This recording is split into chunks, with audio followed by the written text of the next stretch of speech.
Los Miserables. Tomo 1. Fantine. Libro cuarto. Confiar es, a veces, entregar. Capítulo 1. Una madre que encuentra otra. En el primer cuarto de este siglo, había en Montfermeil, cerca de París, una especie de figón que ya no existe. Este figón estaba a cargo de unas personas llamadas Thénardier, marido y mujer. Estaba situado en el callejón del Boulanger. Encima de la puerta veíase una tabla clavada en la pared. Sobre esta tabla había pintado algo que, en cierto modo, se asemejaba a un hombre que llevase a cuestas a otro hombre, el cual llevaba charreteras doradas de general, y grandes estrellas plateadas. Unas manchas rojas querían figurar sangre. El resto del cuadro era todo humo, y probablemente representaba una batalla. Debajo se leía esta inscripción: Mesón del sargento de Waterloo. Nada más frecuente que ver un chirrión o una carreta a la puerta de un albergue. Sin embargo, el vehículo, o, mejor dicho, el fragmento de vehículo que obstruía la calle, delante del figón del sargento de Waterloo, una tarde de primavera de 1818, hubiera ciertamente llamado, por su masa, la atención de cualquier pintor que hubiera pasado por allí. Era el avant-train, de uno de estos carretones que se usan en los países de bosques y que sirven para acarrear los maderos y los troncos de árboles. Componíase de un eje macizo de hierro, con un pivote, en el cual encajaba una pesada lanza, y que estaba sostenido por dos ruedas desmesuradas. Todo este conjunto era amasacotado, aplastante y deforme, como hubiera podido serlo el afuste de un cañón gigante. Los caminos habían dado a las ruedas, a las llantas, a los cubos, al eje y a la lanza de aquel armatoste, una capa de lodo, sucio, estucado, amarillento, muy parecido al que de buena voluntad se emplea para adornar las catedrales. La madera desaparecía bajo el barro y el hierro bajo el moho. Debajo del eje colgaba una gruesa cadena, digna de un Goliat forzado. Aquella cadena hacía pensar, no en las vigas a cuyo transporte estaba destinada, sino en los mastodontes y mamuts que hubieran podido arrastrarla. Tenía cierto aspecto de objeto de presidio, pero de presidio ciclópeo y sobrehumano, y parecía como separada de algún monstruo. Homero hubiese amarrado con ella a Polifemo, y Shakespeare a Calibán. ¿Por qué aquel desmesurado avant-train de carromato ocupaba aquel sitio en la calle? Primero, para obstruir la calle. Luego, para acabar de enmohecerse. En el viejo orden social, hay también una multitud de instituciones que se encuentran del mismo modo en pleno aire, y que tampoco tienen otras razones para estar allí. El centro de la cadena colgaba del eje bastante cerca del suelo, y en su curvatura, como sobre la cuerda de un columpio, estaban sentadas y agrupadas aquella tarde, en una exquisita unión, dos tiernas niñas, la una de unos 2 años y medio y la otra de 18 meses. La más pequeña en brazos de la mayor. Un pañuelo sabiamente anudado, impedía que se cayesen.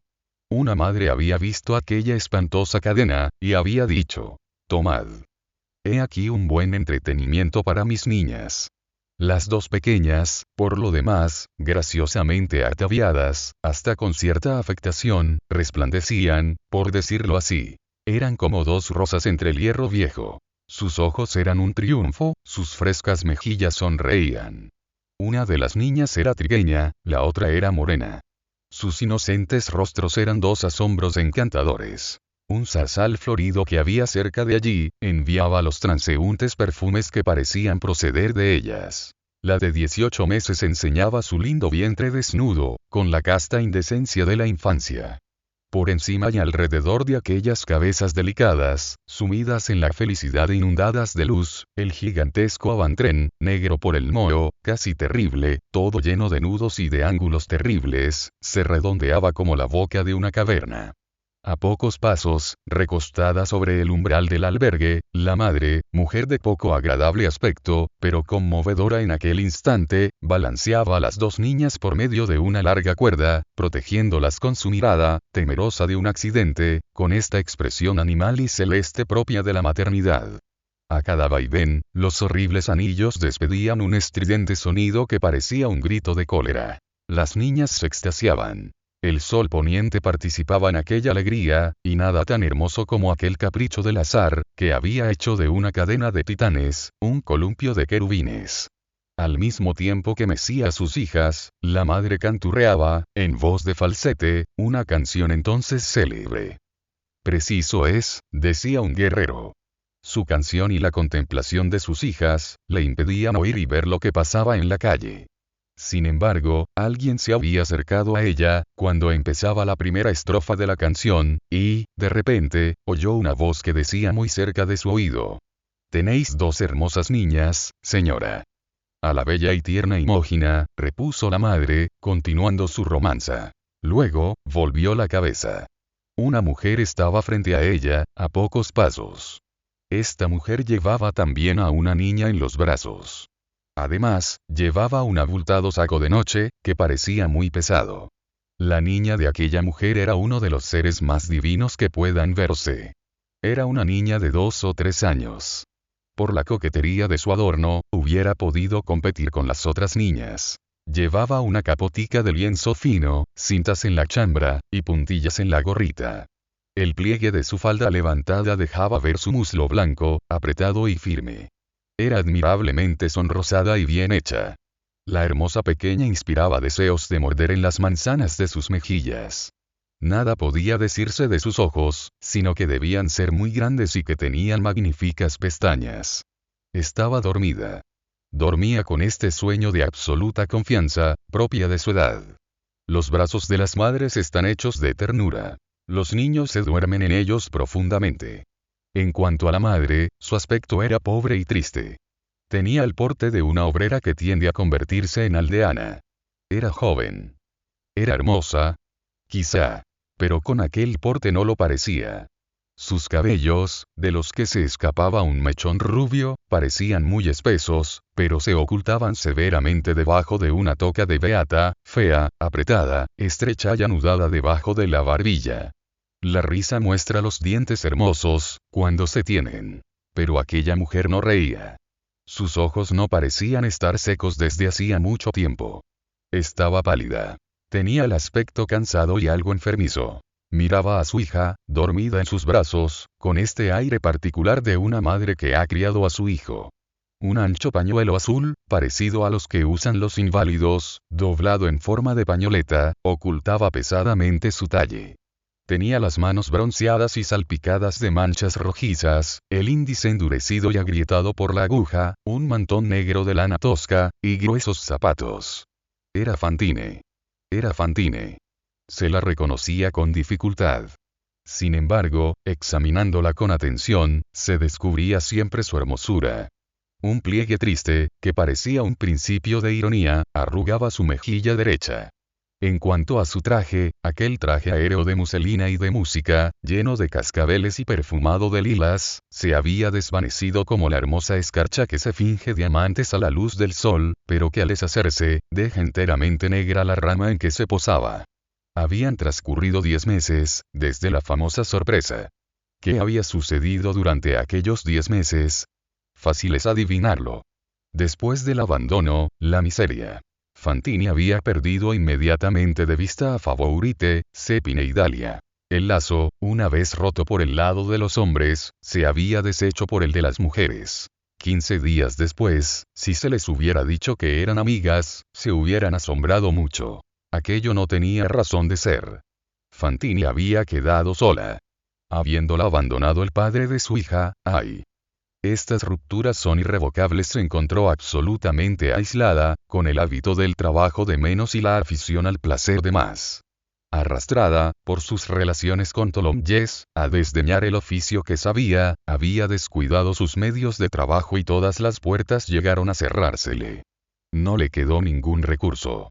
Fantine apenas sabía leer y no sabía escribir. Únicamente le habían enseñado, en su infancia, a escribir su nombre. Había hecho escribir, por un memorialista, una carta para Tholomyès, después otra, y luego una tercera.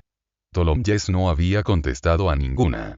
Un día, Fantine oyó decir a unas comadres, mirando a su hija: ¿por ventura se toman en serio estos niños? El que los engendra se encoge de hombros. Entonces pensó que Tholomyès se encogería de hombros también, cuando oyera hablar de su hija, y que no tomaría en serio a aquel ser inocente. Y su corazón se puso sombrío para todo cuanto se relacionara con aquel hombre. Pero ¿qué partido tomar? Ya no sabía a quién acudir. Había cometido una falta, pero el fondo de su naturaleza, según puede recordarse, era pudor y virtud. Sintió confusamente que estaba en vísperas de caer en el abatimiento y de resbalar hasta el abismo. Era preciso tener valor. Lo tuvo, y se irguió de nuevo. Se le ocurrió la idea de regresar a su pueblo natal, a Montreuil-sur-Mer. Allí quizás alguien la conocería y le daría trabajo. Sí. Pero sería preciso esconder su falta. Y entreveía confusamente la necesidad posible de una separación más dolorosa aún que la primera. Su corazón se sintió oprimido, pero tomó su resolución. Fantine tenía, como se verá, el feroz valor de la vida. Valientemente, había renunciado ya a las galas. Se había vestido de percal y puesto sus sedas, sus vestidos, sus cintas y sus puntillas en su hija, única vanidad que le quedaba. Bien santa, por cierto. Vendió todo lo que tenía, lo cual le produjo 200 francos. Una vez pagadas sus pequeñas deudas, no le quedaron más que unos 80 francos. A los 22 años, en una hermosa mañana de primavera, abandonó París, llevando a su hija sobre su espalda. Cualquiera que las hubiese visto pasar a las dos, hubiera sentido piedad de ellas. Aquella mujer no tenía en el mundo nada más que esta niña, y esta niña no tenía en el mundo más que a esta mujer. Fantine había criado a su hija. Aquello le había fatigado el pecho, por lo cual tosía un poco. No volveremos a tener ocasión de hablar del señor Félix Tholomyès. Limitémonos a decir que 20 años más tarde, en tiempos del rey Luis Felipe, era un robusto abogado de provincias, influyente y rico, elector prudente y jurado severísimo. Siempre hombre alegre. Hacia la mitad del día, después de haber caminado de cuando en cuando, para descansar un poco, mediante 3 o 4 sueldos por legua, en lo que entonces se llamaban pequeños coches de los alrededores de París, Fantine se encontró en Montfermeil, en la callejuela del Boulanger. Al pasar por delante de la hostería Thénardier, las dos niñas, tan contentas de su columpio monstruoso, habían sido para ella una especie de deslumbramiento, y se detuvo ante aquella visión de alegría. Existen hechizos. Aquellas dos niñas fueron uno de ellos para aquella mujer. Contemplábalas, conmovida. La presencia de los ángeles es un asunto del paraíso. Creyó ver, por encima de aquella hostería, el misterioso, aquí, de la providencia. Aquellas dos pequeñas parecían tan felices. Las contemplaba, las admiraba tan enternecida que, al tomar la madre aliento entre 2 versos de su canción, no pudo por menos que decirle las palabras que se acaban de leer. Tenéis 2 hermosas niñas, señora. Las criaturas más feroces se sienten desarmadas, cuando se acaricia a sus hijos. La madre levantó la cabeza y dio las gracias e hizo sentar a la transeúnte en el banco junto a la puerta, estándolo ella sobre el umbral. Las dos mujeres charlaron. Me llamó la señora Thénardier, dijo la madre de las dos pequeñas. Tenemos esta hostería. Después, siempre con su canción, añadió entre dientes. Preciso es, yo soy caballero y parto hacia Palestina. Era la señora Thénardier, una mujer colorada, robusta, angulosa. El tipo de la mujer soldado en toda su decadencia. Y, cosa extraña, con un aire sentimental, que debía sus lecturas novelescas. Era una carantoña hombruna. Las antiguas novelas que se han incrustado en la imaginación de las bodegoneras, producen este efecto. Era joven aún. Apenas tendría 30 años.